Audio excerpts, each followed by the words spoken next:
Boa É. noite, Eliane. Boa noite, Patrícia. Quer dar uma palavrinha, querida? Tu é a nossa presidente, com muito carinho te recebemos aqui. Obrigada. Eu queria agradecer a presença de todos, dizer que são muito bem-vindos aqui na nossa casa. A Josiane, em especial, nosso convidado, e vamos ter uma noite de conversas interessantes, estudos. Então, sejam Obrigada, bem-vindos. querida. Muito obrigada. Obrigada pela presença de todos que estão online conosco. Obrigada pela presença do público que nos honra aqui na sede. E especialmente, obrigada ao Ademiel de Santana Júnior, colega, né? E que vai trazer para nós as suas atrevivências, né? Eu queria fazer um agradecimento muito especial à pessoa que eu estou sucedendo na coordenação do Núcleo de Estudos sobre colonialismo, alô, colonialismo, racismo e desigualdade, que é a Janine Severo, que tem dado um imenso apoio à nossa diretora científica e tem dado um imenso apoio ao núcleo e ao projeto Ubuntu também, que trabalham juntos nessa hora. Obrigada, Janine, és grande responsável pelo encontro de hoje. Obrigada, Patrícia, que nos prestigia sempre. Eu queria começar com... Eu sou Eliane Nogueira, a coordenadora do Núcleo de Estudos sobre colonialismo, racismo e desigualdade. Eu queria começar né, pensando um pouco, junto com vocês, a palavra colonialismo, que vem da palavra do latim colônia, que significa o lugar da agricultura, para a agricultura. E foi eu acrescentando ismo, que significa um sistema de ideias, que foi se constituindo esta questão, esta coisa, né? Que hoje nós conhecemos como colonialismo, e foi colocada através da necessidade de expansão do Império Romano, formando colônias que ficavam sob seu poder político e territorial, ainda que não tivessem a mesma língua e cultura. Só aí já é uma violência. Virou uma prática na qual um território exerce domínio político, cultural ou religioso sobre determinado povo. Disto resultou a colonialidade, que se refere à ideia de que, depois tu vai esclarecer, eu sou uma aprendiz de feiticeira aqui, que mesmo, mesmo com o fim do colonialismo, ficou uma lógica de relação colonial que permanece entre os saberes, entre os diferentes modos de vida entre os grupos humanos. O racismo e a desigualdade social viraram, né, a consequência necessária, aspas, para o estabelecimento e a manutenção do colonialismo espalhados pelo mundo afora, pelos aparelhos de poder. Para que possamos entender melhor esses aspectos da história humana, convidamos Ademiel de Santana Júnior para nos ajudar nesta tarefa de letramento, que é um dos objetivos do nosso núcleo, que é o nosso letramento do núcleo, do grupo, e ajudar as pessoas e convocar as pessoas da nossa sociedade e fora dela para debater, se envolver, vivenciar e se atrever, podia ser, né? Enfim, e além do aprimoramento analítico, que passaria por outros saberes, né? Então, eu queria apresentar o Ademiel, como ele gosta. O Ademiel é neto da avó Chica, filho de Geni e Ademiel, músico, poeta, psicólogo e psicanalista em devir. Adorei esta. Mestre e doutorando em psicologia social institucional pelo PPGPSI-URGS, ok? Tá certinho assim, né?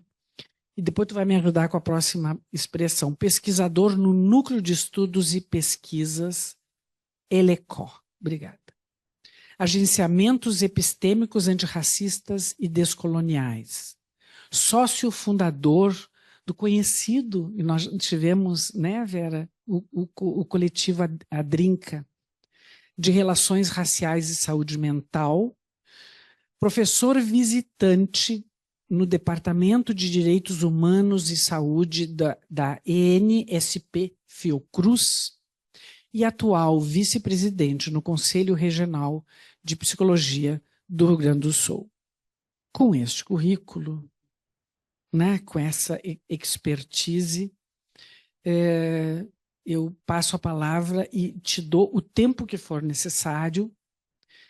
Enquanto isso, as pessoas que estão no online, usem o chat, que quando a Demiel terminar, ou alguém que queira em algum momento atravessar no bom sentido com questionamento uma pergunta, vai deixando aqui, que eu estou cuidando do chat, enfim, e para as pessoas também, né, quando a gente terminar, que se inscrevam. Nós vamos ter um tempo com ele e um tempo de debate, tá bem? Ademiel, por favor. Primeiramente, peço licença às minhas mais velhas, às minhas ancestrais, que estão aqui comigo, ocupando diversas dessas cadeiras. Falo de Lélia Gonzalez, falo de Virgínia Bicudo, falo de Beatriz Nascimento, falo de Conceição Evaristo, falo de nomes, forças que compõem toda essa narrativa que hoje vai sendo construída para a gente ir pensando um pouco dessas passagens, né, entre colonialismo, colonialidade, mito da democracia racial e como que a gente pode produzir, né, e talvez essa seja uma pergunta que não consigamos responder hoje, mas como que a gente pode produzir escutas atreviventes que escapem dessa ficção colonial que nos foi imposta durante séculos e séculos, né? Como Eliane falou, sou músico, poeta e pesquisador ali no programa de pós-graduação em Psicologia Social Institucional ali da URGS, que é o PPG-PSI, e também pesquisador no Núcleo de Pesquisas, Estudos e Pesquisas ELECO, que é o grupo de pesquisa coordenado por Oloriobá, está aqui, né, nessa fileira, e está sempre do meu lado, né. Em todos os momentos aí a gente tem uma convivência bem fluida juntos. Bom, né? Costumo dizer, né, que uma boa noite também para as pessoas que estão em casa, estão assistindo a gente aí pela conferência, pelo vídeo, né? Uma boa noite à presidência da Sociedade Brasileira. Agradeço ao Núcleo pelo convite, esse convite que chega como uma emergência, né? Como uma urgência. Precisamos falar, né, sobre os efeitos da branquitude e da brancura na história do Brasil, e como isso, de certo modo, vai constituindo a nossa psique, né? A nossa psique, colocando ali alguns pontos em ocultamento, em silêncio, em apagamento, né? Então, é preciso que, de fato, a gente se atreva a falar sobre aquilo que está em silêncio. E nessa noite a gente vai tentar fazer esse movimento, né, um pouco provocando a partir desse rastro histórico. Eu vou utilizar como operador. Você pode colocar o slide, por favor? eu vou utilizar como o operador dessa ficção, dessa contraficção que a gente vai tentar contar dentro das matrizes epistemológicas e filosóficas Yorubá. Existe ali a narrativa de Oxalá. E Oxalá é o próprio ar, é por onde a gente respira. Então, quando eu falo de Oxalá, eu falo de uma matriz civilizatória, epistemológica, filosófica, que foi transplantada para o Brasil em algum momento histórico. E precisamos falar também dessas matrizes, desses mitos, desses modos de produção do pensamento. Então, ao vir para esse encontro, no encontro de hoje, eu me assusto com um vento que tocava na janela da sala onde eu estava. O vento fazia uma cantoria baixinha, baixinha, quase sussurrada. Sussurros que, a ouvidos atentos, faziam ecoar uma música ali que dizia mais ou menos assim: foram me chamar, eu estou aqui, o que que há? Foram me chamar, eu estou aqui, o que que há? Eu vim de lá, pequenininho, mas eu vim de lá, pequenininho. Alguém me avisou pra pisar nesse chão devagarinho. Alguém me avisou pra pisar nesse chão devagarinho. Logo ao perceber que meu corpo dançava com as palavras nesse texto que agora apresento a vocês, o ritmo em composição com a letra fazia emergir algumas histórias que é preciso que a gente partilhe. Tomem essas histórias como vocês quiserem, como a água que hidrata, as papilas sedentas, como aquele bolinho com café nas tardes frias, que nos faz companhia, promove encontros, ou até mesmo como uma textura lisa, estriada, tanto faz. Aliás, podem tomar essa fala também como difícil. Essa fala como alguma coisa de uma textura que às vezes precisa lavar algumas feridas que estão colocadas no corpo. E eu aqui me atreveria a dizer que o que eu vou falar, né, trata-se de uma ficção. Pode passar, por favor?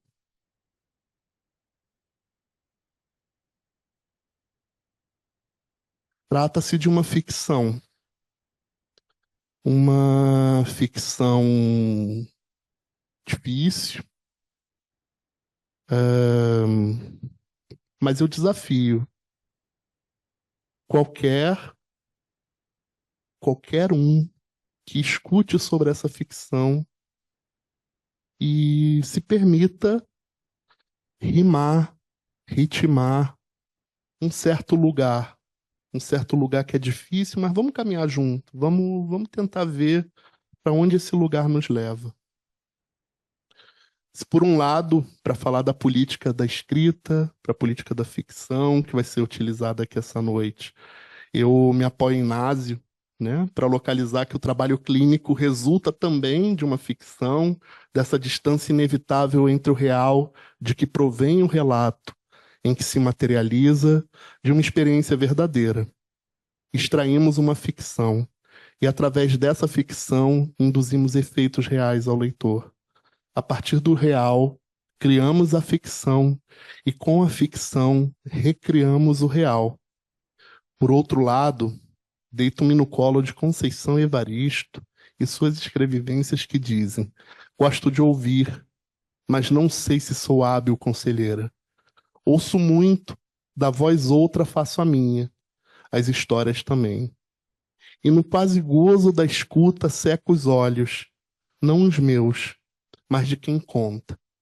E quando de mim uma lágrima se faz mais rápida do que o gesto da minha mão a correr sobre o meu próprio rosto, deixo o choro viver. E depois confesso a quem me conta que emocionado estou por uma história que nunca ouvi e nunca imaginei para nenhuma personagem encarnar. Portanto, essas histórias não são totalmente minhas, mas quase me pertencem, na medida em que às vezes se confundem com as minhas. Invento? Sim, invento sem o menor pudor. Então as histórias não são inventadas, mesmo as reais, quando são contadas. Desafio alguém a relatar fielmente algo que aconteceu.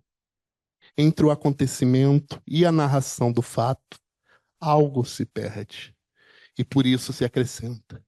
O real vivido fica comprometido. E quando se escreve o comprometimento ou não comprometimento entre o vivido e o escrito, aprofunda mais o fosso.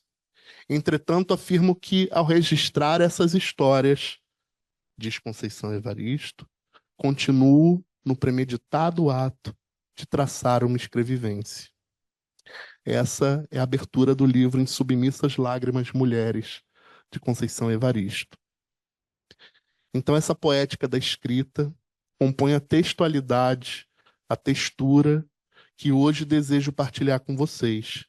Se numa escrevivência é a enunciação de quem escreve, um corpo negro, uma corpa negra, numa relação com quem é escrito, que faz nascer desse efeito, feito flor, o texto, com ingredientes que passam pelo corpo, da condição de estar viva e vivenciando uma cultura, mesmo essa cultura que tenta nos matar.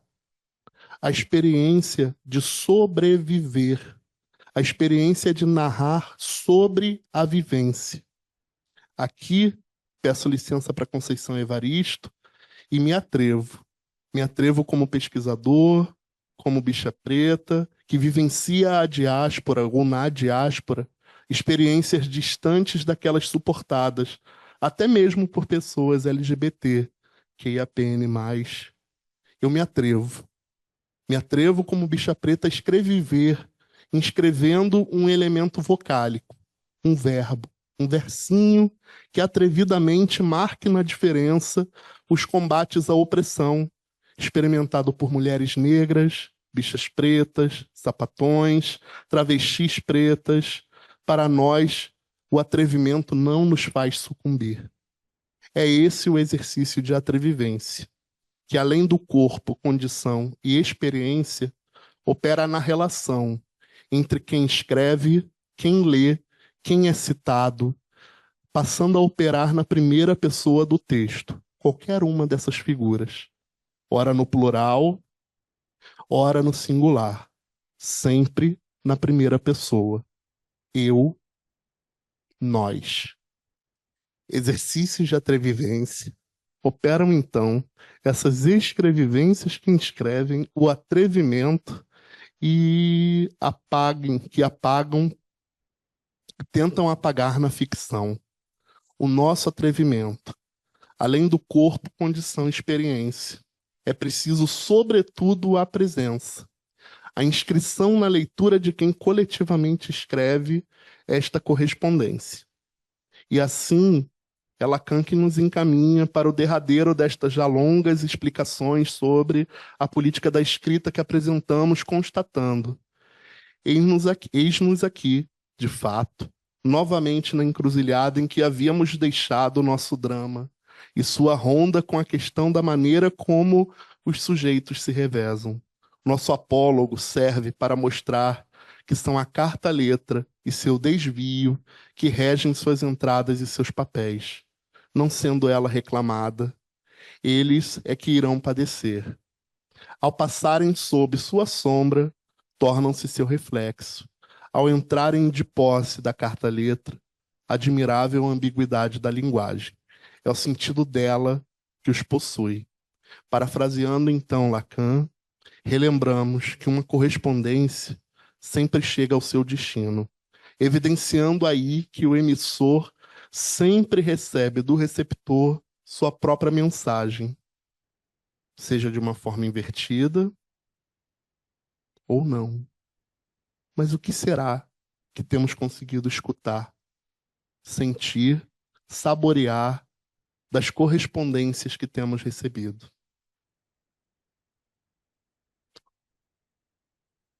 Convido agora que a gente se torne vento, junto com Oxalá, flutuando na brisa, em seus braços. Somos levados então por essas correspondências a pensar o próprio tempo. Seria o tempo o senhor da razão? Vocês conseguem sentir o frio? Parece que por ali, ali no cantinho, um gigante descansa. Titã implacável. Tic-tac. Amaldiçoado por seu pai, destronado pela foice. Tic-tac. Esse, ao assistir o espectro de destruição, de destituição urânica, passa a engolir seus filhos. Implacável marido de Réia. Cronos engole, engole, engole. Engole a noção de passagem da própria vida. Engole, tic-tac. Engole. Engole em seu estômago moram sua ameaçadora prole. Implacável tempo, não suporta as passagens, não barganha sua posição. É o titã, é o tempo, é a vida que passa. Cronômetro, horas, segundos. Lá vem mais uma criança para ser devorada pelo tempo. As areias, a ampulheta caem, marcando o tempo que nos engole. Implacável tempo, indomável tempo que não volta. Tic-tac, tic-tac. Mecanicamente come a pedra. Enganado por Réia, engole, engole pedra. Teria o tempo sido enganado? É Zeus quem cresce, alimentado por ninfas, para sua missão de destituição do pai. Dono da razão, Cronos, o implacável, toma o veneno, preparado, e vomita todos aqueles que imediatamente fogem para o Olimpo. Lá conspiram sua guerra contra os titãs. O que Zeus e os outros e os seus irmãos deuses queriam? Destituir a razão? Destituir o tempo como senhor da razão? Logo lutam a sangrenta guerra e os Olimpíadas vencem, lançando Cronos no Tártaro. No entanto, vamos olhar direitinho para essa ficção, respondendo: será que Cronos ainda hoje é o senhor da razão? Será que o tempo ainda hoje é o senhor da razão? Ao ser vencido por Zeus, seu espectro segue em repetição no corpo de seus filhos agora imortais, engolidos. Percebam, para essa mitologia que funda o Ocidente, o tempo implacável que engole o passado é destituído em nome da imortalidade do corpo Deus. Passado, imortal, Deus. Razão, razão branca, ficção, domínio, medo da destituição, insurgência.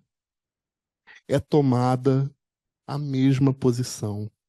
Olimpo e sua razão.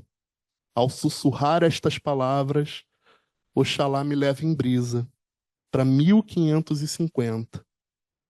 Estamos, então, no primeiro debate moral na história europeia. Por favor.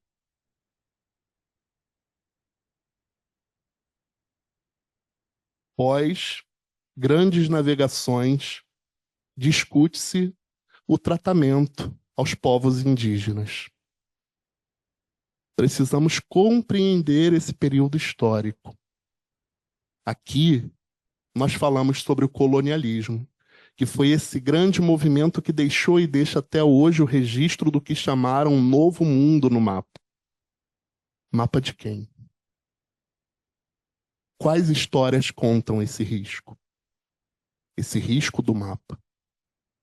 E para além da geografia, o colonialismo invade para inventar a modernidade.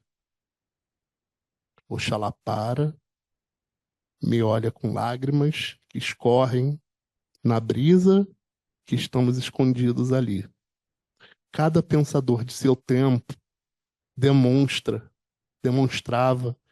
que aprenderia bem com essa razão grega, romana, que chegava ali. Ou operamos pela negação do passado, engolindo o outro, ou operamos pela imortalidade da nossa raça, a branca, como centro de todas as coisas, como centro da razão mundial. Estraçalhamos aqui quaisquer histórias que dessa narrativa destoem. Então aqui é preciso a gente compreender que o colonialismo foi um período histórico, tratado aqui a partir dos empreendimentos coloniais que, segundo a Aimé Césaire, torna indefensável a Europa. Pois ao invés da escolha de consórcio, de troca entre os diversos territórios do mundo, a opção foi pela imortalidade da razão olimpíada, que na guerra contra os ditos pelos europeus como bárbaros sem cultura, o pacto era pela expropriação, roubo, estupro, saque, tentativa de apagamento dos processos, tentativa de apagamento da produção de pensamento e das complexas culturas dos povos originários no território. Invadido por Portugal e Espanha, falamos aqui da América Latina. Quando considerados bárbaras, o bastante para os europeus, tudo era autorizado ao corpo que era diferente. Na lógica da controvérsia de Valolide, conforme vemos na imagem, eram decididos entre 6 países quem ganharia o estatuto do humano, de domável e, por fim, de selvagem. Nas primeiras explorações, Cristóvão Colombo logo apresenta como uma primeira impressão à coroa inglesa o conceito de gente sinsecta, ou seja, gente sem religião. Isso não significa gente sem Deus, mas gente sem crença. Para os europeus, a religião estava colocada como uma condição natural à sua humanidade. Logo, qual o lugar da gente sinsecta? Ocorrida entre 1550 e 1560, a controvérsia de Valolide começou por esta escusa definição. Quem é humano, quem é bárbaro, quem é selvagem. A discussão sobre a condição humana e cidadania, talvez a primeira discussão sobre direitos humanos, separou a existência ou não de alma nos corpos que transitavam por países que não são países europeus. A construção da ideia da guerra justa, que estabelece a dominação bárbara dos povos originários, ou seja, todo aquele que for contra mim precisa ser combatido e morto. Todos precisam seguir o que eu digo. Delas Casas, o grande defensor do pensamento aristotélico, da escravização originária, toma sua base em Aristóteles, diferenciando os níveis de barbárie. Para ele, talvez fosse preciso criar algumas categorias.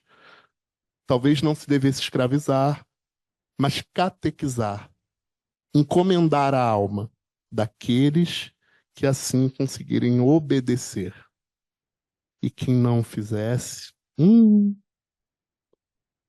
já Sepúlveda defendia que o direito de ser humano deveria ser baseado na percepção econômica dos povos, ou seja, não é possível um povo civilizado na coleta e distribuição igualitária das riquezas entre o próprio povo. Ou seja, onde estaria a civilidade? Onde estaria o espírito cristão se todas as riquezas estão sendo distribuídas entre os povos? Essa deve ser uma categorização que justifique a dominação. Enquanto isso, Cronos, Europa, acumula territórios em nome de Deus. Como poderia tolerar a existência de uma economia tão diferente? As suas propriedades e organizações eram autoanunciadas como princípios civilizatórios. Logo, condição da existência da alma.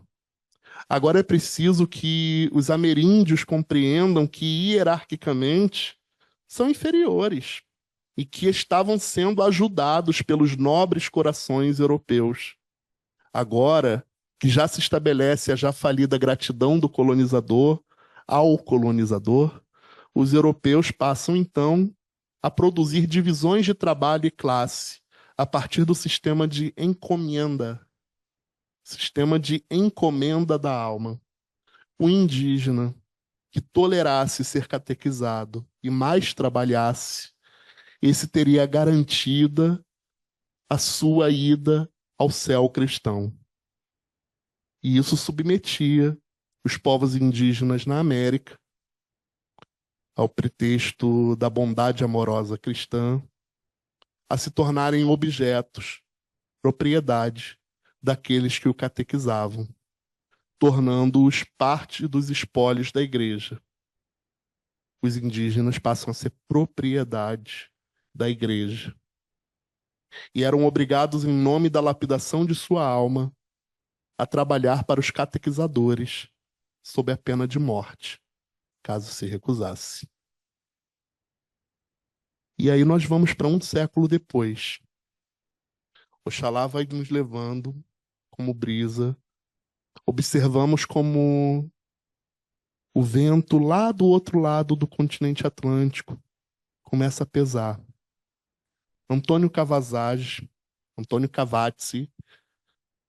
parte de uma missão italiana entre os anos de 1650 e 1660, nos territórios congolês e angolano, passa a operar o seu relato, publicado em italiano, em 1687, elencando os defeitos persistentes nos povos do continente africano.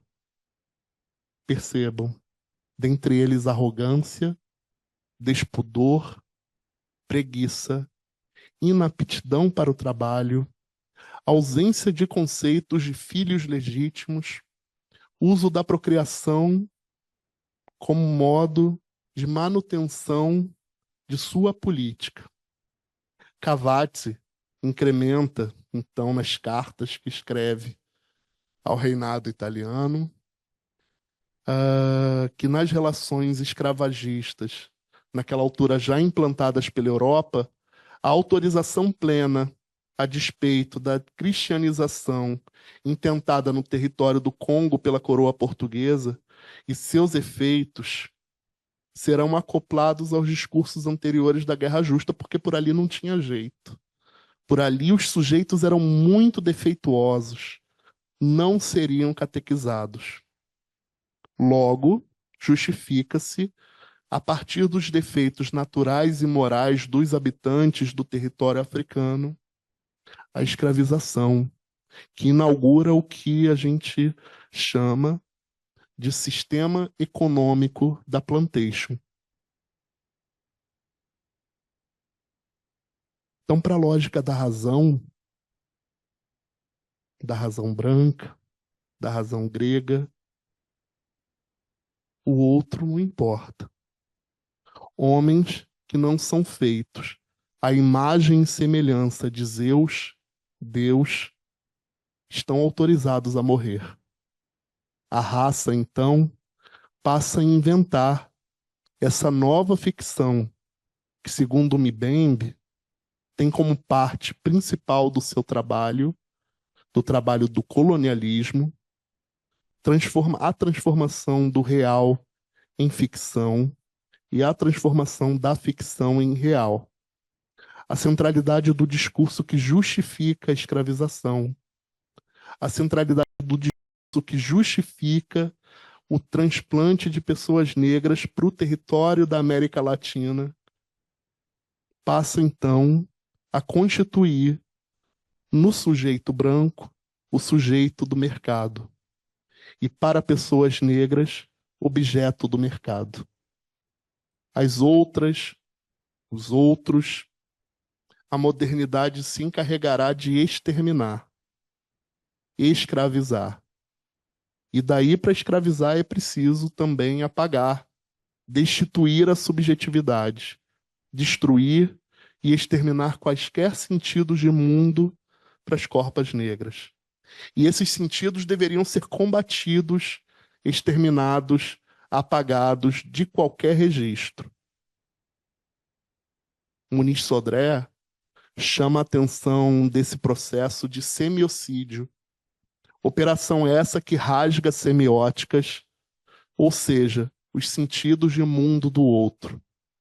Sueli Carneiro, conforme sua perspectiva sobre o epistemicídio, vai dizer que o epistemicídio empreende o apagamento, a descontinuidade de nossas epistemes, de nossos pensamentos. O ataque era contra os nossos sentidos de mundo e o mundo como o conhecemos. Era contra nossos saberes sobre o mundo, que deveriam ser recontados a partir das lentes ficcionais do colonizador. E esses processos que produzem para as corpas negras a indigência, que ainda hoje tentam infeccionar as nossas subjetividades com as misérias do capitalismo, e para as corpas brancas, o que produz? Será que a renomeação de Cronos como Senhor da Razão, desse tempo, Zeus, que opera no binômio extermínio do outro, extermínio do passado, imortalidade, garantia de continuidade, Cronos, Zeus, Zeus, Cronos. Logo, vemos nascer dessa relação um terceiro elemento, que se manifestará no corpo branco, a continuidade olímpica de sua existência, principalmente no território brasileiro, o silêncio. Pode passar, por favor? Essa imagem é da encomenda. Pode passar. Então, precisamos falar sobre o silêncio. O silêncio que a brancura opera. Avançamos para o Brasil Corte. Construção do Valongo.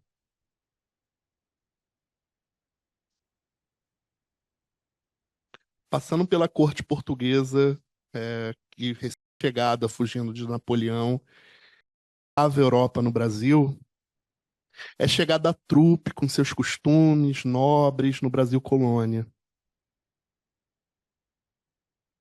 Preciso dizer, tão fedido quanto visionário, Dom João VI enxerga agora de pertinho no Brasil a potência exploratória desse território. É preciso mais escravos. A corte fede, fede, fede. São doenças e mais doenças que assolam os corteses moradores. Óbvio, vindo dos tumbeiros negreiros, aquelas chagas precisam sair dos nossos olhos. Precisamos construir um porto dedicado a receber as pessoas escravizadas, os escravizados. Talvez aí tenha surgido aquela expressão tão cara aos brasileiros: o que os olhos não veem, o coração não sente.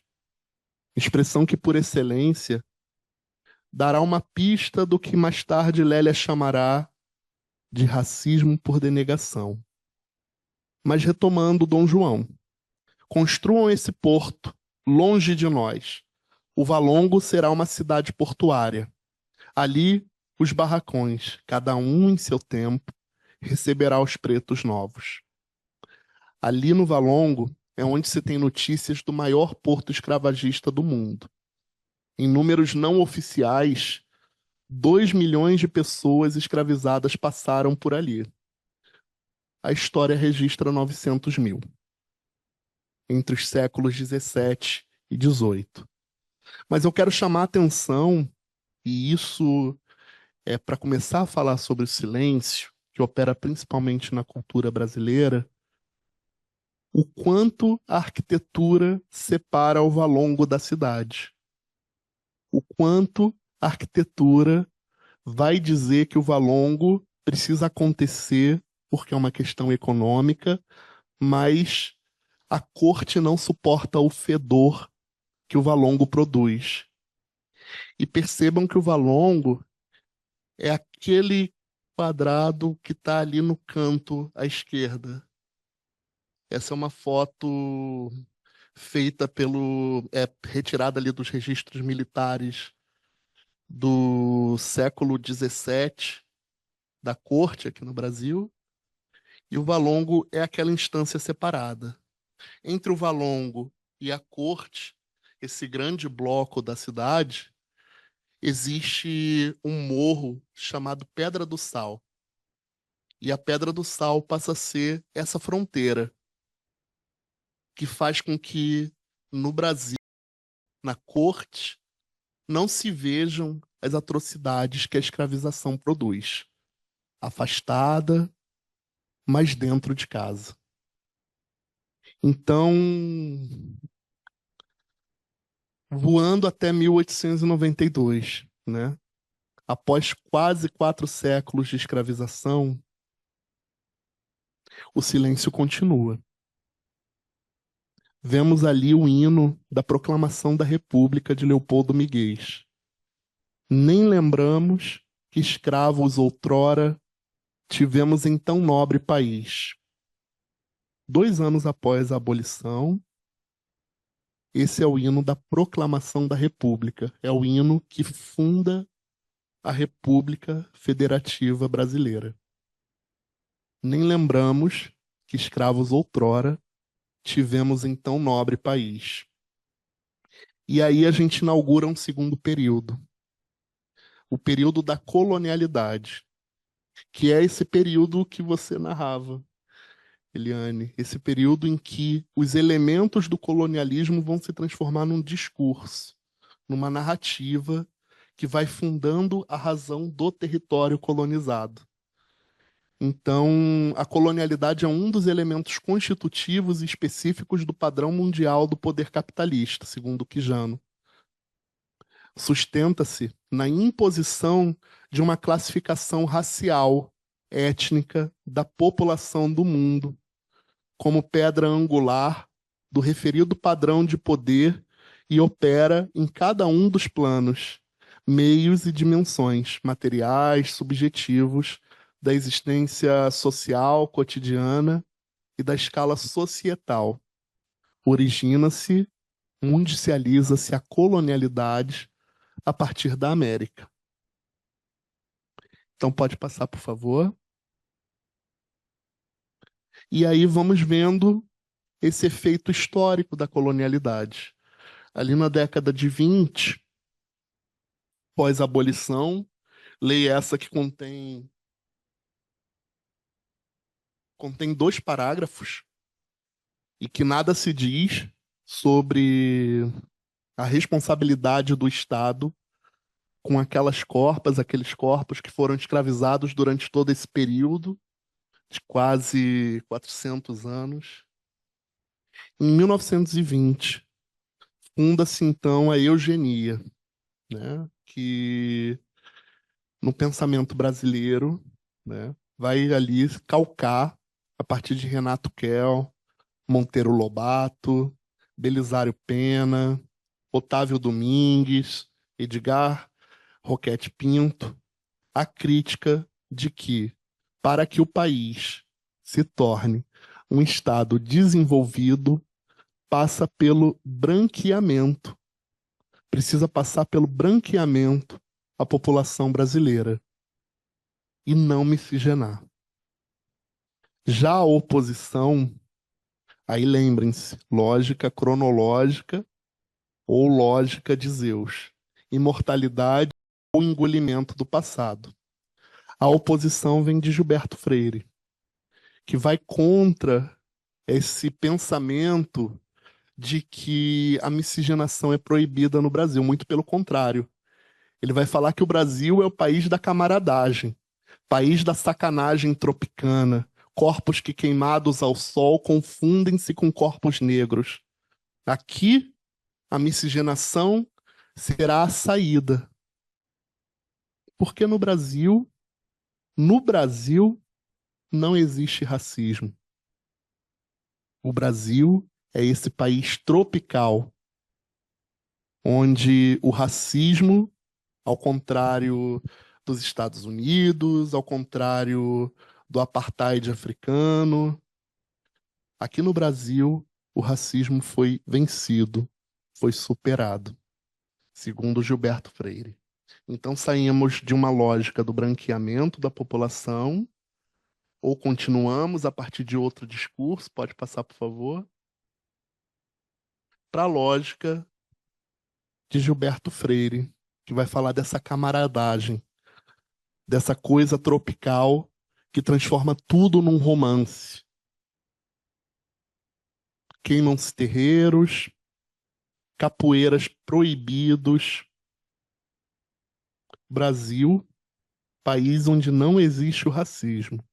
Em 1927, conforme a gente acompanha no período histórico dessa notícia, cria-se o Código de Menores. Silêncio, silêncio, silêncio. Pacto, espelho, tudo que eu tolero é igual a mim. O outro precisa ser tutelado. O Código de Menores vai fundar aqui no Brasil o afastamento das crianças que ocupavam os grandes centros da vara de família. Ali, na vara de família, seriam atendidas as crianças de família.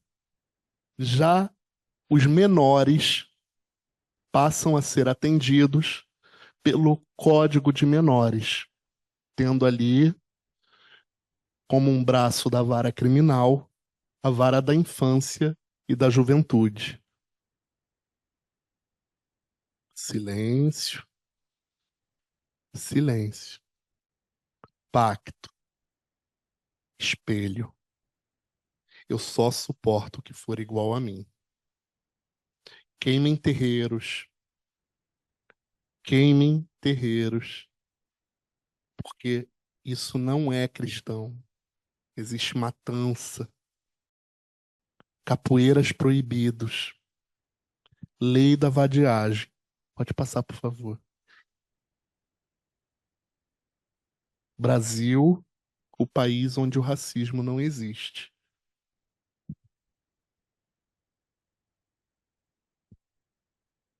Para as crianças que eram filhas de corpos degenerescentes, a igreja precisa reformar, tutelar. Logo, surgem conselhos tutelares. E essa reforma não pode acontecer à toa. Não pode acontecer do nada. O Estado precisa se empenhar no bem-estar do menor. Logo, essas crianças precisam ser encaminhadas para os reformatórios. Branqueamento, miscigenação, miscigenação como uma política de apagamento. Os capoeiras sendo perseguidos, que em 1947, pode passar, por favor, 1941, desculpem se a data veio trocadinha, mas 1941, Artigo 59 do Código de Contravenções. Entregar-se a alguém habitualmente à ociosidade, sendo válido para o trabalho, sem ter renda que lhe assegure meios bastantes de subsistência, ou prover a própria subsistência mediante a ocupação ilícita, pena, prisão simples, de 15 dias a 3 meses. Essa é a Lei da Vadiagem de 1941. A raça, a negritude, o modo como a brancura opera no Brasil segue em silêncio. Vamos passar, por favor. E aí, aqui no Brasil, quando a gente vai pensar nessas conjunturas que produzem os corpos, a gente não pode deixar de falar do quarto da empregada. Lembrem do Valongo. Volta um pouquinho, por favor, o slide lá do caso do Valongo. Aí.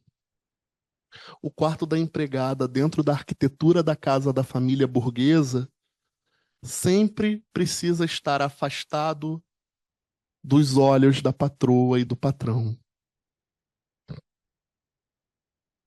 O quarto da empregada, ou melhor, a dependência branca da empregada, precisa estar afastada dos olhos. Ali, depois da área de serviço. O caso do Valongo precisava estar afastado da corte. O quarto da empregada precisa estar afastado dos olhos. E se aqui no Brasil formos pensar a multiplicidade de culturas que nos atravessam, será que essa ferida, que está sim nos corpos negros, mas eu quero chamar a atenção essa noite para essa ferida que habita nos corpos brancos. Essa ferida pútrida, fétida, por onde escorre pus, infecciona, vaza, escorrem bactérias que se alimentam do silêncio. Ferida profunda, ferida que ao invés de pensar a diferença pós-cronológica, se afirma por sua repetição, pela repetição da tentativa de imortalidade de um pensamento. Precisamos tratar essa ferida, senão ela vai continuar fedendo, crescendo. É o silêncio que manda seus anticorpos para falarem. Porque essa ferida colonial dói tanto, tanto na cultura brasileira, que cria-se toda uma narrativa para negá-la. Será que queremos continuar esse romance que fetichiza a violência pelo racismo e pelo gênero? Será que queremos continuar sentados sem mudar de posição, em silêncio, segurando a boca com as próprias mãos? Será que o Valongo, o quartinho da empregada, aquele que mora no nosso imaginário, de algum modo, algum dia conseguirá ser destruído? Para quem teve babá e me escuta essa noite, qual é o gosto do leite da babá? Qual é a história da babá de vocês? Onde é que ela está? Qual era o desejo para além do seu corpo da sua babá? Qual é a história da babá de vocês? Será que o filho de sua babá hoje pode escolher ser juiz, médico, psicanalista, psicólogo? Quais esferas do poder elas têm o direito ou tiveram o direito de habitar? Dói, né? Dói quando a gente precisa olhar pro para a branquitude, para a brancura. É preciso deixar a ferida pútrida do silêncio ser tratada. E é preciso limpar de novo, de novo, de novo. Já para abrir, enquanto termino, eu vou com Rita Segato, pensando que o racismo e a misoginia no Brasil estão entrelaçadas num gesto psíquico único, a fora-oclusão da mãe preta. É pensar que na supressão da mãe preta, daquela que cuida, aquela que é chamada de empregada, essa passa a ser objetificada. Ou seja, não passe da cozinha, não passe da área de serviço. E nós? Será que seguiremos com a mão na boca, ainda em silêncio? Será que já conseguiremos falar sobre isso que é ser branco no Brasil? Porque ser negro no Brasil, eu sei como é. Todos os que estão aqui nessa primeira fileira, do Isaías para cá, sabem como é. E ser branco no Brasil? Quem é que tem a coragem de discutir sobre isso? Eu agradeço à Sociedade Brasileira de Psicanálise que hoje, corajosamente, abre esse espaço para discussão. Mas bora falar sobre isso. O que significa ser branco no território brasileiro?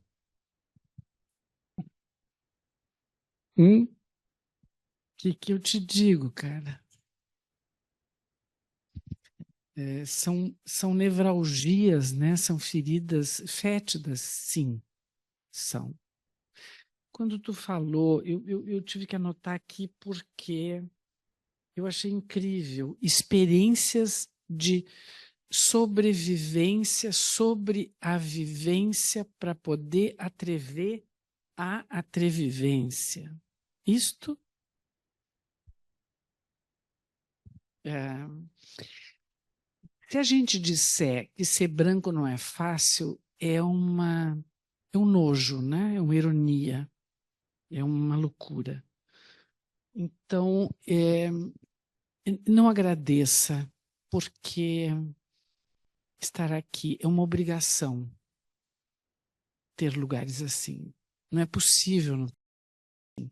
Então, quando tu diz que eu só suporto o meu espelho, nós aqui na Brasileira, ou pelo menos um pouquinho na Brasileira, o pessoal do Projeto Ubuntu me ajude um pouco nisso, nós vivemos esse impacto de nos darmos conta que a gente só via o espelho. E foi o negro que fez isso conosco, né? E eu escrevi um texto, a Josi está nos escutando aí, eu fiz um texto para Ribeirão Preto, que teve uma Bienal lindíssima, que se chamava Sobre Silenciamentos. E uma das coisas que eu fiz foi me apresentar racista. Porque eu não posso dizer, com toda a minha vivência, que não sou, né? Mas aí é aquela história da Isildinha, né? Em desconstrução, de preferência isto. Eu queria saber, a Janaína está dizendo que é forte e necessário, Ademiel, e te agradece. Tá bem? Eu queria abrir para que a gente pudesse conversar. Nós temos uma meia hora de conversa. Para isso que tu diz, bora falar sobre a branquitude. Eu acho que essa é a pauta, né? Essa é a pauta. Nós somos, nessa sociedade, 99,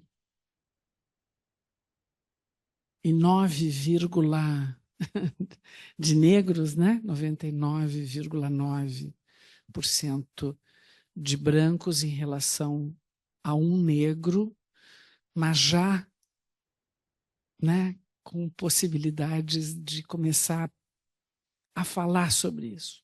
Não falar sobre os negros, a falar porque estamos assim.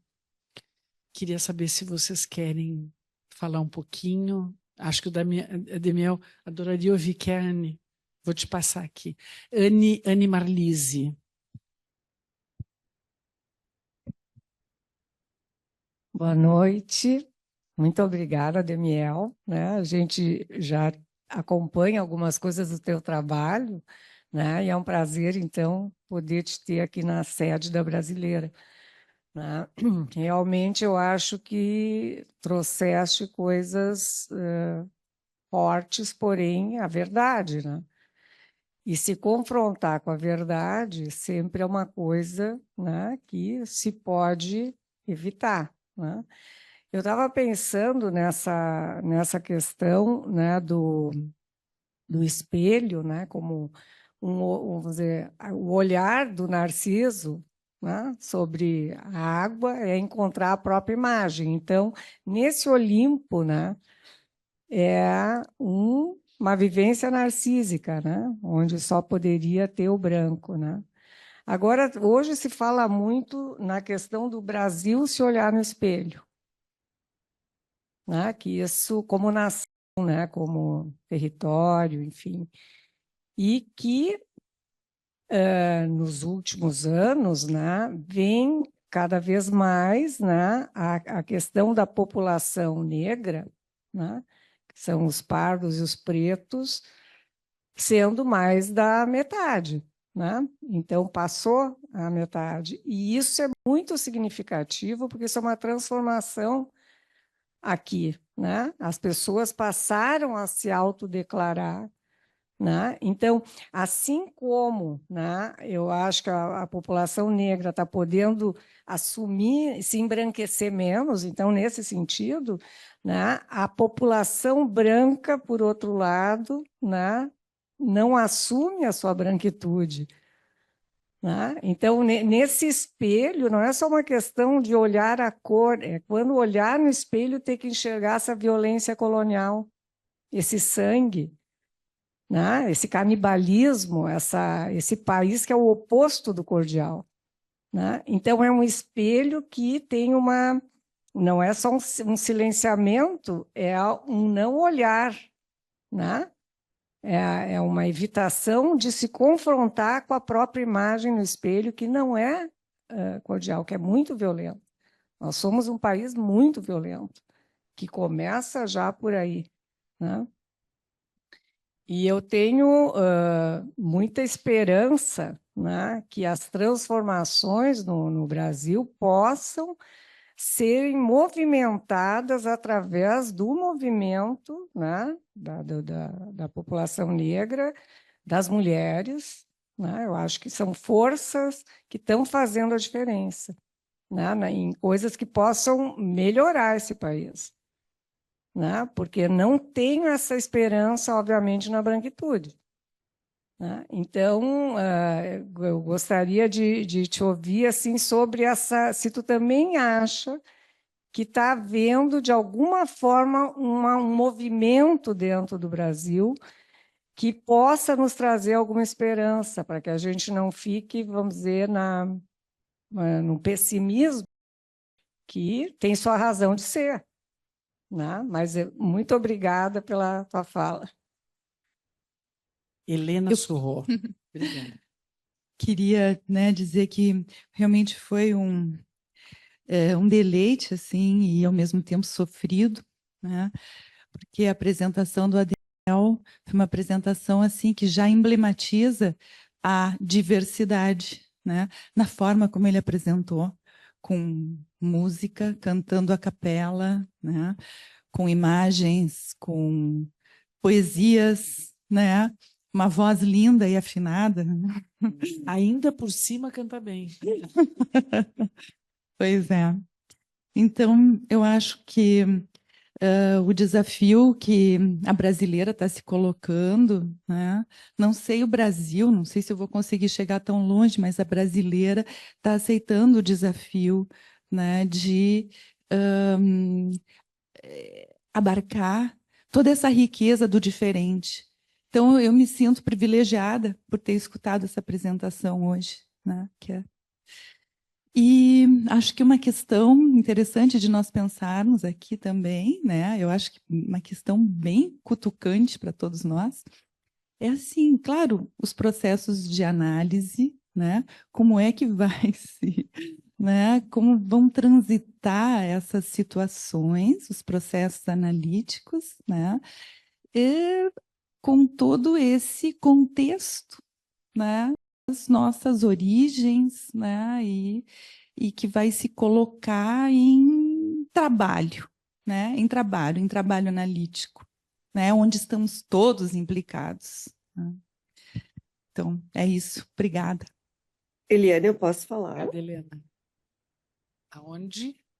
A Patrícia. Patrícia, por favor, com a palavra.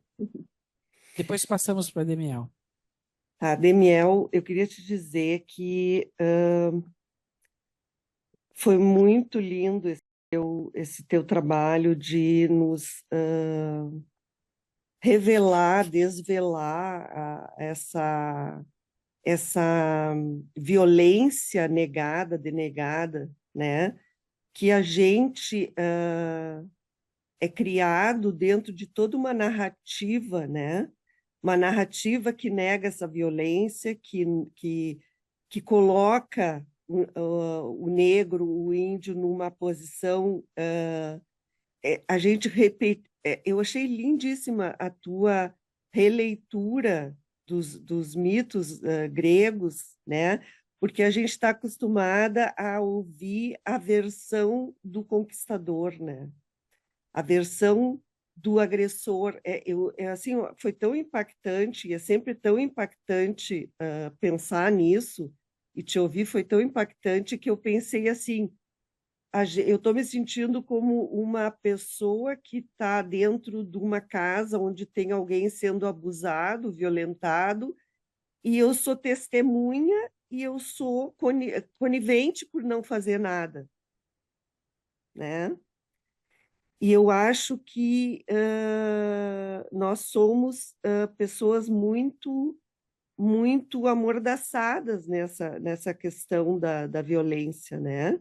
De ver a violência e não não, quer dizer que hoje em dia tem todo um movimento, mas é assim, foi muito e muito e muito tempo tudo isso, né?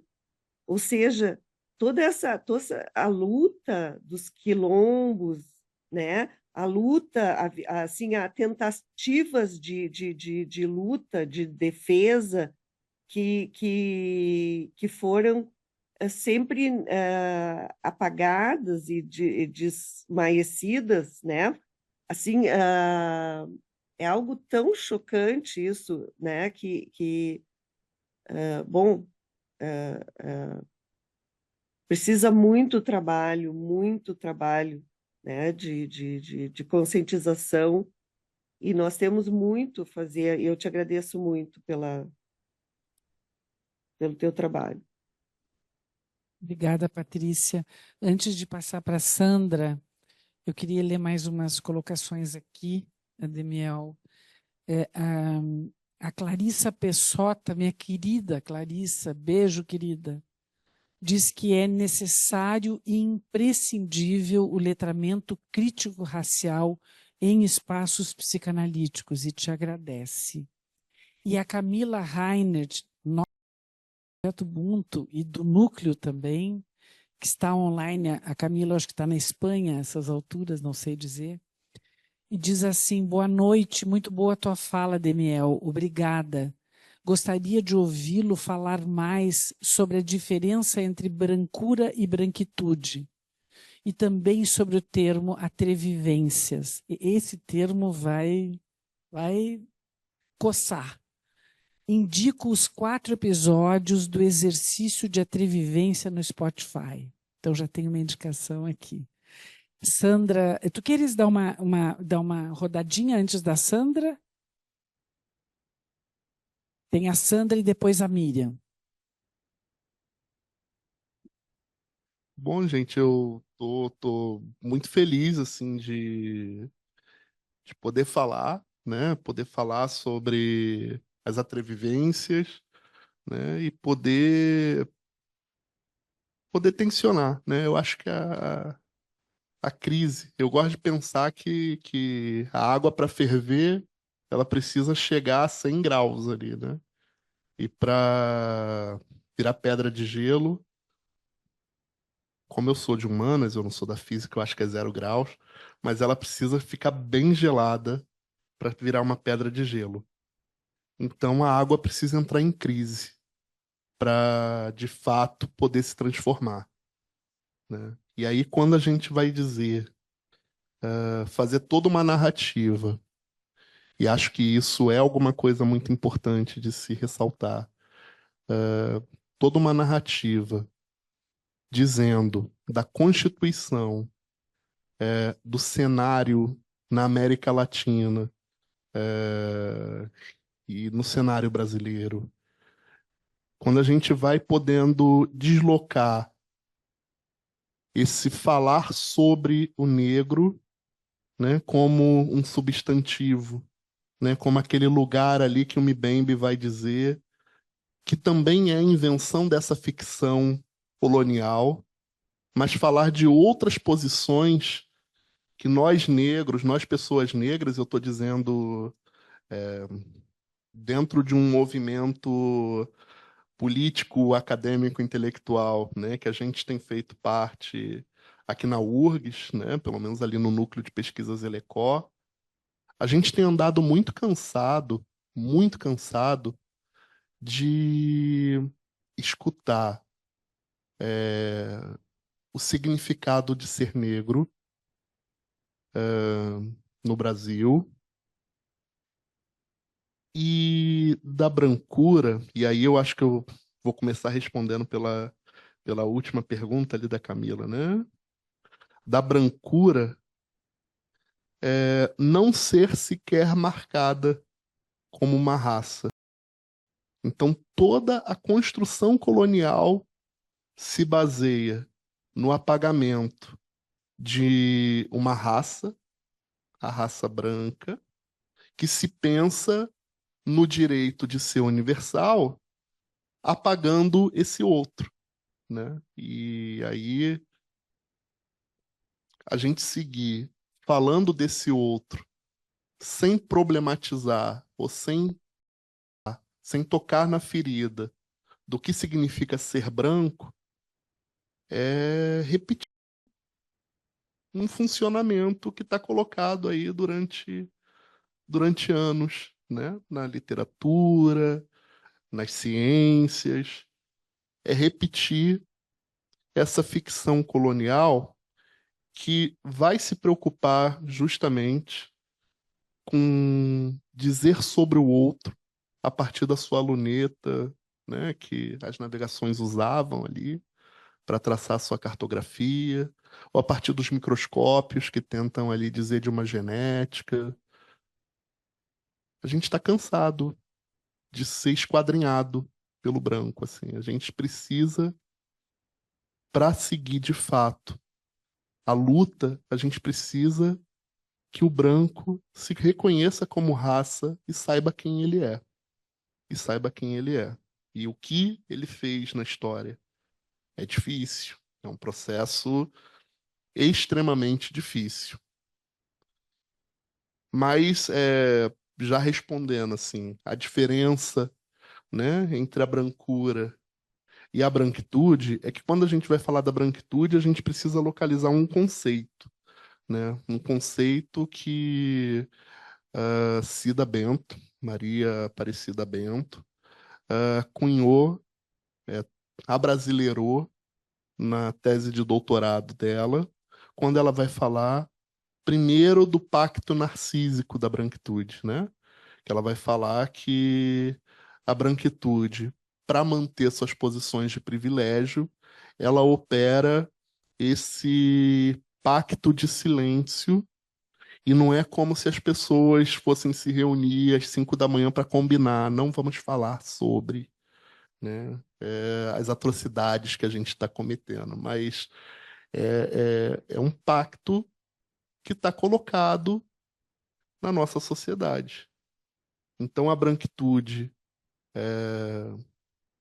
ela precisa romper com esse pacto. A pessoa branca, né, que de fato deseja estabelecer suas lutas contra a opressão do racismo, precisa romper com esse pacto de silêncio. Então, quando a gente vai falar da branquitude, a gente está falando dessa categoria conceitual que opera a partir desse pacto. Aí tem alguns autores que vão falar da branquitude. O Lourenço Cardoso, a branquitude crítica, né?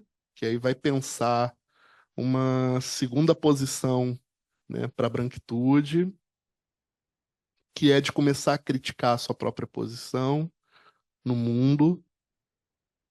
E a brancura é um lugar, né? Vamos pensar numa localização que aparece tanto na história do Brasil a partir desse mito do branqueamento, né? A brancura vai falar ali, né? Se a gente for pegar ali os registros históricos, até um comercial antigo de sabão em pó e alvejante, vai falar sobre essa pele tão alva, tão alva, tão alva, que significa limpeza, né?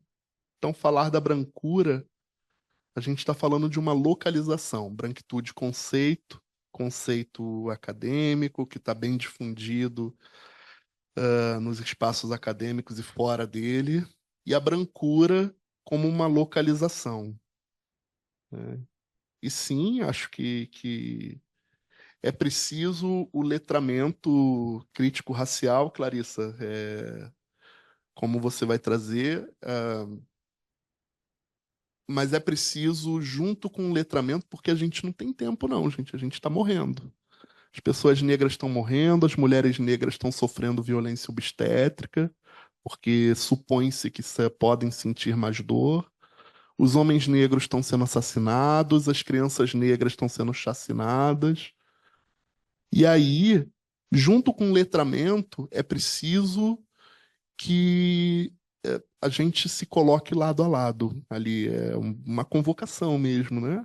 Uma convocação às pessoas brancas que, quando conseguirem, e aqui eu acho que a gente tem ido nesse caminho, o projeto Ubuntu, a sociedade brasileira, né? Quando conseguirem de fato romper com esse pacto de silêncio, que possam se colocar do nosso lado na luta, né? Às vezes é bom que o nosso corpo não seja alvo em algum momento, né, desses tiros, dessas bombas, desses ataques discursivos, que é muito fácil a gente ser colocado no lugar do violento, do assediador, da assediadora, daquela que precisa ser retirada dos espaços de poder. É só ver uma pessoa preta num espaço de poder, gente, que vocês vão ver ali uma pessoa em sofrimento. Que é muito fácil para a branquitude conseguir, e aí eu vou chamar de branquitude, né? Para a branquitude conseguir sustentar uma posição de difamação do corpo negro. É muito fácil isso acontecer.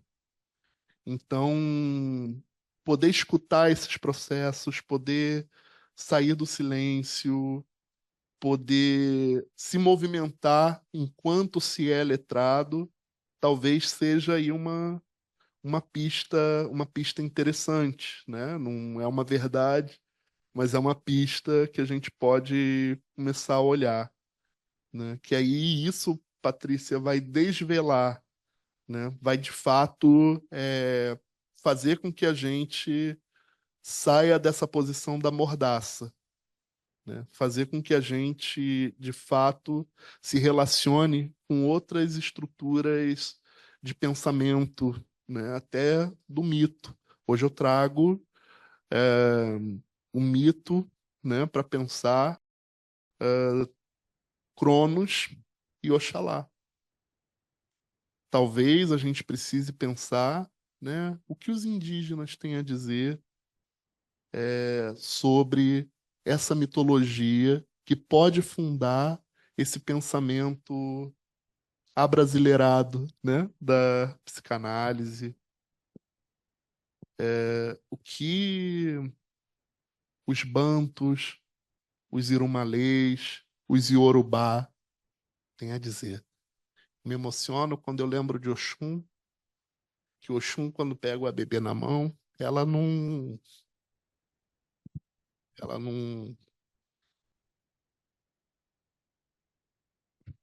o bebê é o espelho. Quando ela pega o espelho na mão, ela não está preocupada em olhar para a própria imagem. Ela está preocupada em perceber como é que seu corpo se relaciona com o território que ela ocupa. Então, quando Oxum se olha no espelho, ela não está vendo a própria imagem ali, somente. Ela está habitando um território, está assumindo essa posição territorial. Quando Oxumaré olha nos espelhos d'água, ele não vê a própria imagem, ele vê o ar. Então, aí a gente tem uma pista mítica para pensar a própria psicologia, a própria psicanálise. Quando Exu engole o mundo, engole todas as coisas, Exu negocia como ele vai devolver. E aí ele devolve, depois de negociar, que em todas as festas, primeiro é ele quem vai comer.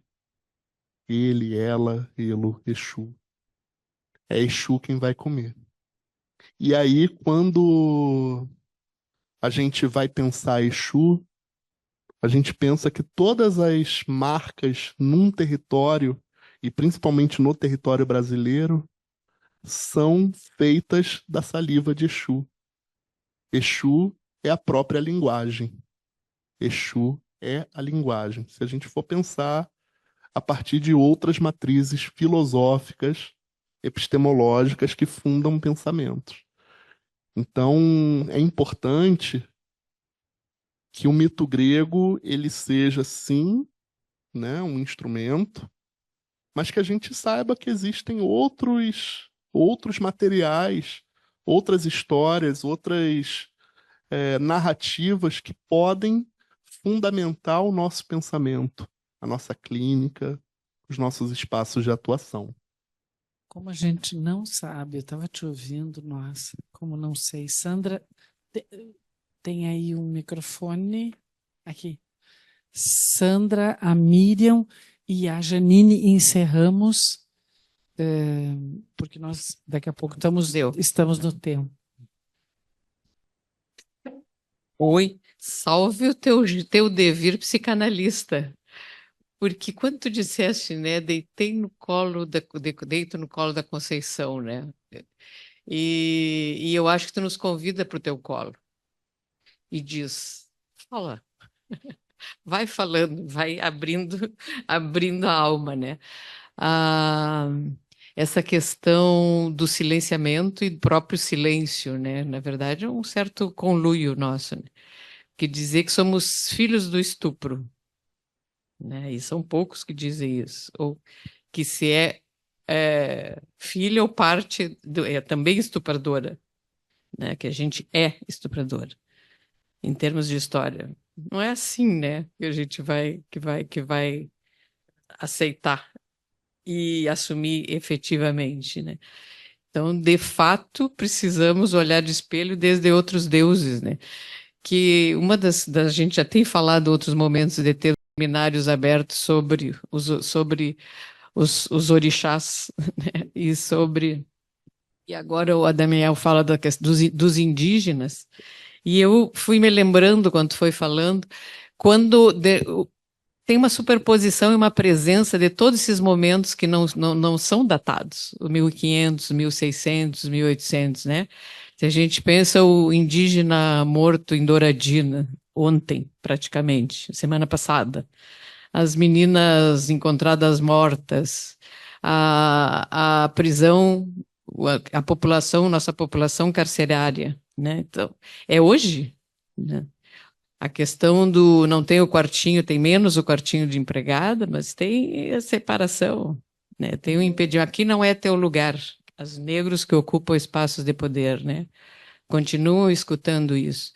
Então, é grande a luta, e só, de fato, podendo junto, pensar junto e lidar junto. Por fim, eu fizesse me lembrar do Vitor Hugo, mãe, né, nos Doenças do Brasil, em que a indígena, mãe, né, do menino, tinha um parceiro que eu chamo do analista indígena, que ela o tempo todo repete ao longo do livro, continua contando que tu vai lembrar, que ela não lembrava a cena e quem tinha estuprado. Até que ela vai lembrando e contando e vai montando a história, né? Como, de fato, um processo analítico em que a gente precisa ter quem, de fato, quem escute, tem essa escuta para o outro, de fato, e com atrevivência, né? Eu sou grata.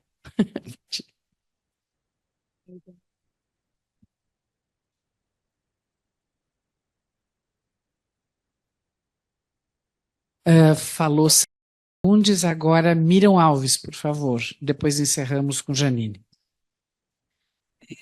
Então, primeiro agradecer o Ademiel, né? Me enxergar, ficar aqui em pé.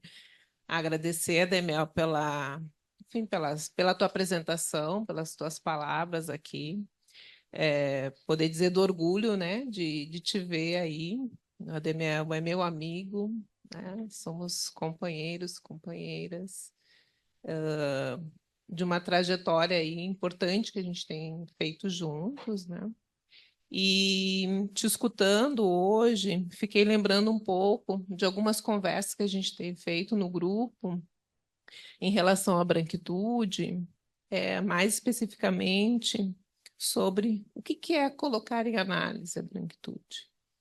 Então, eu gostaria que tu falasse um pouquinho sobre isso, né? A partir das conversas que a gente tem feito, dos estudos que a gente vem desenvolvendo sobre isso, mas que tu pudesse compartilhar um pouco disso com esse grupo aqui. Então, obrigada. Janine. Boa noite.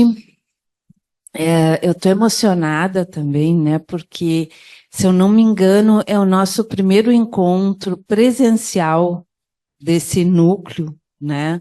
Que começou em 2020, a gente online, e todas as atividades, né, foram online. Então, acho que do núcleo, eu acho que é o primeiro encontro presencial, assim. Então, eu fiquei muito emocionada. E acho que está bem com a tua presença, né? Agradecendo muito, como todos já colocaram, e eu acho que a psicanálise já está diferente, porque a gente tem, né, ao longo desses 4 anos do núcleo, ouvido psicanalistas cantando e trazendo seus poemas. E isso já está diferente, né, na nossa psicanálise, que eu sempre cito, né, a Elisa Lucinda, né, que era um caldeirão de branco. Eu adoro essa expressão quando ela se colocou. Mas, assim, muitas coisas, né, a partir dessa aula, né, maravilhosa que tu, né, nos ofertou. E uma coisa eu fiquei pensando de uma fala de uma colega que, aproveitando que a autora está na tela, né, e agradecendo a presença, né, da Josiane Barbosa, que é a nossa atual diretora de Comunidade e Cultura da FEBRAPSE, ela, em uma fala, falou em degraus do letramento. Se eu falar alguma coisa errada, né, te convoco a me corrigir, Josi. E fala de um nível ou de um degrau onde se tem o conhecimento, mas não se tem a consciência.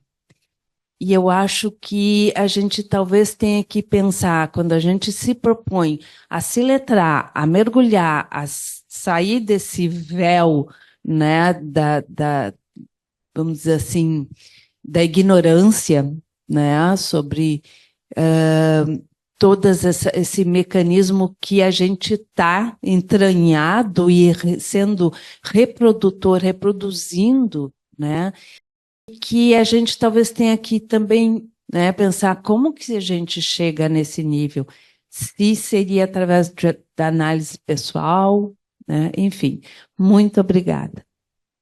Obrigada, Janine. Por último, eu vou ler algumas questões que colocaram aqui e eu te passo para as considerações finais antes do encerramento,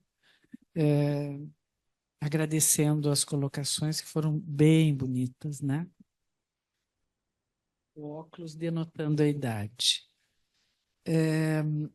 A Fabiola Malaguês, eu acho que está certo assim, do IEP, diz, Ademiel, para ti. Obrigado, Ademiel, pela beleza da tua fala. Pensando na tua pergunta sobre a questão da forclusão e o lugar do branco, que eu acho que é uma questão que a Camila levantou, o lugar da psicanálise nessa narrativa. A Josi, que a Janine acabou de falar, lá de Ribeirão Preto, diz muito tocante a tua fala, Ademiel, conceitos e sentimentos para a gente refletir. Muito obrigada. E Alessandra Guedes, nossa querida, que está lá também. Boa noite, Ademiel. A tua fala me lembrou uma frase que eu vi hoje. O medo do negro é voltar para a senzala. Porém, a noite de hoje nos mostra que estamos nos atrevendo a ocupar a Casa Grande. Querida. Beijo, Alessandra. E deixo contigo para finalizar essa noite de hoje.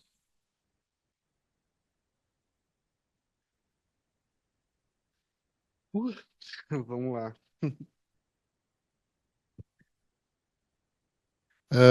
Primeiro, pensando, né, nisso que Miriam pergunta sobre as nossas discussões ali, em colocar em análise a branquitude. Se a gente for pensar, né, na constituição do racismo aqui no Brasil, o racismo, pelo movimento do colonialismo, ele começa estrutural, né? Ele vai lá nas nossas estruturas, tem base na lei, tem base ali numa legitimidade da letra fria. E aí o que acontece, e o Muniz Sodré vai fazer esse deslocamento histórico, é que o racismo aqui no Brasil, após a abolição, ele passa a ser um fluxo do pensamento. Ele deixa de ser estrutural, ou seja, deixa de estar por dentro da letra fria da lei que estrutura essa República Brasileira e passa a ser um fluxo que transita por todos os espaços, a economia, a política, o pensamento, a ciência.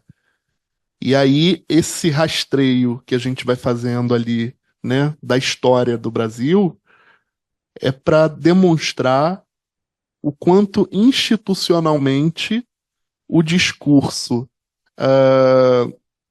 que faz com que o corpo branco, né, com que a brancura não apareça, é um investimento psíquico muito, muito profundo, muito profundo.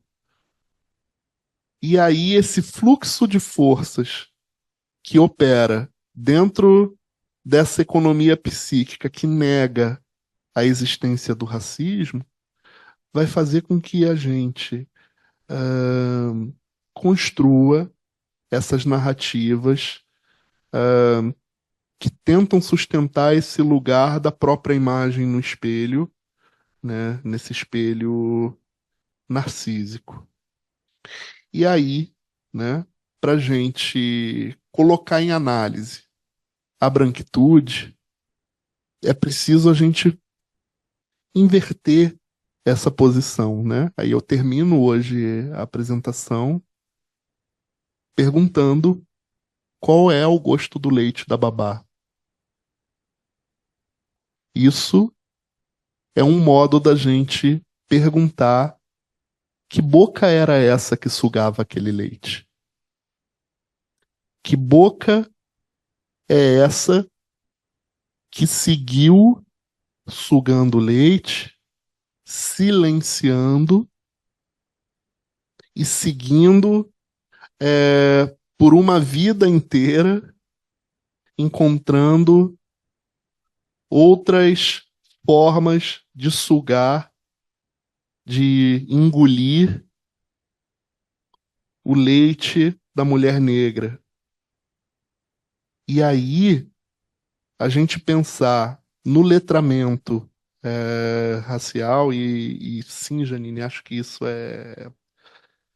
Esses degraus do letramento são muito importantes, mas a gente pode questionar o próprio modo como as crianças aprendem a ler.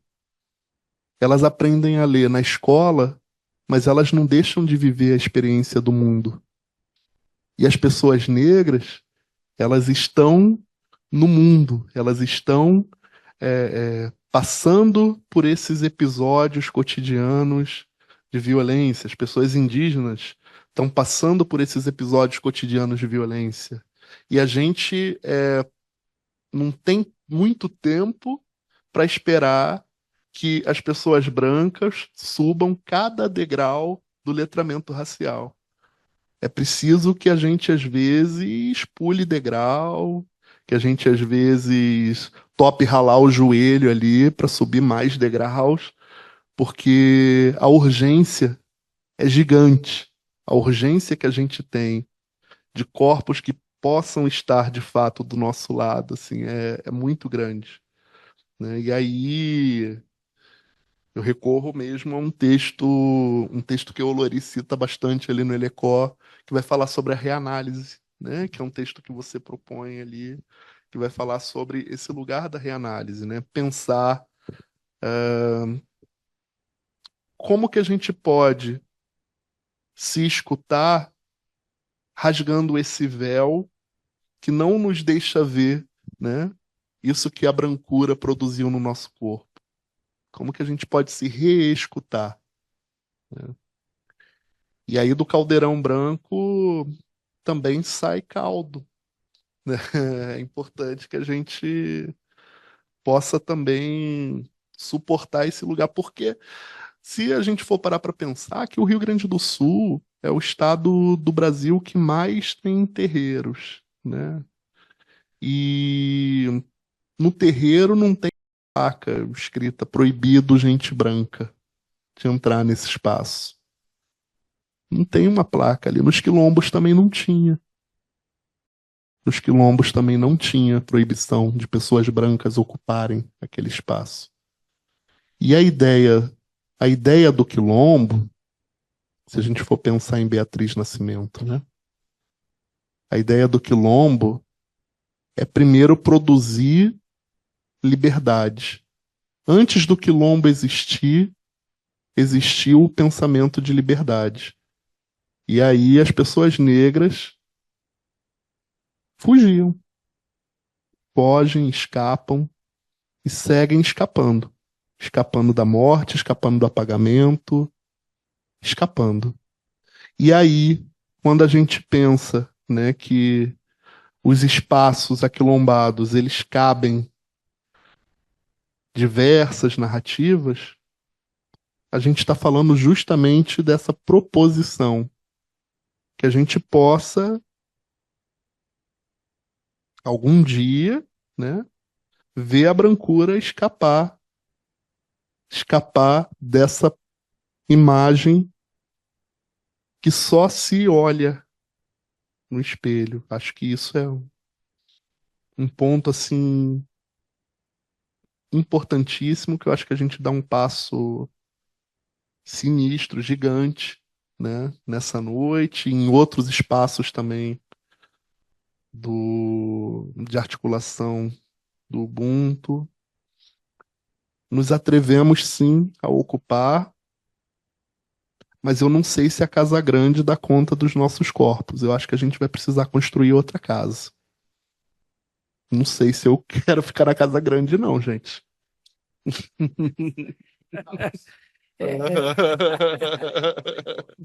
Boa, boa.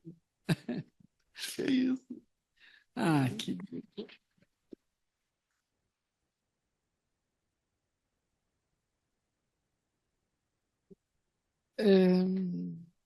acho que agradecer não é o canal, né? Te reverenciar e que tu nos ajuda a pensar é o mínimo, né? Eu acho que essa coisa do degrau ainda, Janine, que a gente tem esta coisa, não adianta, a gente tem de ir aos pouquinhos, né? Eu estava lembrando da história da branquitude, da brancura, porque às vezes quanto mais branco fica, mais sujo tá. Então, né, tem coisas que eu acho que a gente vai ter que pensar de uma outra maneira.